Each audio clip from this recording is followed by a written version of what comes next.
చందుర్తి మండలం మల్యాల గ్రామ శివార్లో గల శ్రీ సీతారామస్వామి వారి ఆలయానికి అయోధ్య శ్రీరామ అక్షింతలు తీసుకెళ్లి ఘనంగా పూజా కార్యక్రమాలు నిర్వహించారు. ఈ సందర్భంగా ఆలయ అర్చకులు వెంకటరమణాచారి మాట్లాడుతూ అయోధ్య నుండి వచ్చిన అక్షింతలను శ్రీ సీతారామస్వామి వారి దేవాలయంలో పూజలు నిర్వహించడం చాలా సంతోషంగా ఉందని పేర్కొన్నారు. పూజా కార్యక్రమాలు అయిన తర్వాత అయోధ్య అక్షింతలను గ్రామంలోని ప్రతి ఇంటికి పంపించడం జరుగుతుందని తెలిపారు. ఈ కార్యక్రమంలో గ్రామ సర్పంచ్ గట్టు Lakshminarayana, MPTC Mandala Abraham, ward సభ్యులు గొర్రె నందు, లోకోజీ సతీష్, గ్రామ ప్రజలు, భక్తులు, మహిళలు మరియు శ్రీ సీతారామస్వామి వారి ఆలయ కమిటీ సభ్యులు పాల్గొన్నారు.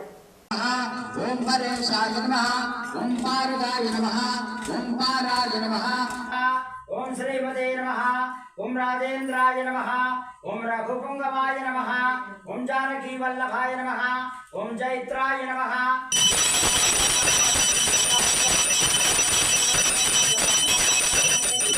ఈరోజు మనము మన మల్యాల గ్రామానికి అతి సమీపంలో ఉన్నటువంటి రామాలయానికి మరి ఇది మనందరి భాగ్యంగా మనం భావించాలి. మన హిందూ బంధువులందరూ కూడా ఎంత మనసు పురకించుకోవాలి. ఓం శ్రీ హనుమ జయ హనుమ జయ జయ హనుమ, ఓం శ్రీరామ జయ రామ జయ జయ రామ, ఓం శ్రీరామ జయ రామ జయ జయ రామ, ఓం శ్రీరామ జయ రామ.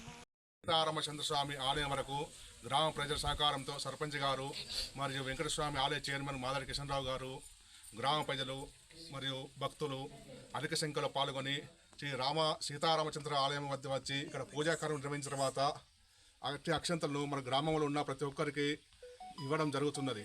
జై శ్రీమన్నారాయణ.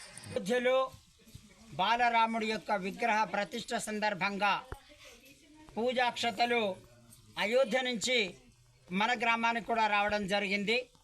అది మన వెంకటేశ్వర ఆలయంలో మొట్టమొదటిగా మనం వాటిని భక్తితోటి మనం స్వీకరించాం. ఆ తర్వాత అక్కడి నుంచి మనకు సమీపంలో ఉన్నటువంటి రామాలయానికి కూడా పూజాక్షతలు తీసుకొని రావడం జరిగింది, పూజలు చేయడం జరిగింది. ఈ అక్షతలను మన గ్రామంలో ఉన్నటువంటి ప్రతి భక్తుని యొక్క ఇంటికి చేరవలసినటువంటి బాధ్యత మనందరి మీద ఉంది. అలా ఆ రాముడి యొక్క మంగళాశాసనాలను అన్ని కుటుంబాలకు అందజేయవలసినటువంటి బాధ్యత మన మీద ఉంది. ఈ యొక్క బృహత్కార్యాన్ని మనందరం పంచుకుందాం, ఆ ఆనందాన్ని పొందుదాం, రాముడి యొక్క మంగళాశాసనాలు అందరం పొందుదాం. జై శ్రీరామ్. భారతదేశం ఎదురు చూసిన కార్యక్రమము 2024 తారీఖు రోజు శ్రీరాముల వారి ప్రాణప్రతిష్ఠ జరుగుతుంది. కాబట్టి మరి ప్రాణప్రతిష్ఠ జరగడానికి ముందుగా మరి అక్కడి ట్రస్ట్ వారు భారతదేశం నుండి ప్రతి గ్రామం నుండి అక్కడికి ఫండ్స్ పోయినాయి. కాబట్టి ఎవరైతే రామభక్తులు ఫండ్స్ పంపించారో భారతదేశంలో ఉన్న ప్రతి ఇంటికి మరి స్వామివారి అక్షంతలు పంపించాలని చెప్పి ఆలోచనతో మరి మన మండలానికి మొన్న వచ్చినాయి. అవి తీసుకొని వచ్చి వెంకటేశ్వర స్వామి గుడిలో పెట్టి మరి ఈరోజు శ్రీరాముల వారి భక్తులచే మహిళామణులు కూడా వచ్చిండ్రు. ఇక్కడ అయ్యవార్లు, అలాగే మరి మన గ్రామంలో చాలా సంవత్సరాల నుంచి కష్టపడుతున్న శ్రీ వెంకటేశ్వర స్వామి ఆలయ చైర్మన్ గారు మాదారి కిషన్రావు గారు,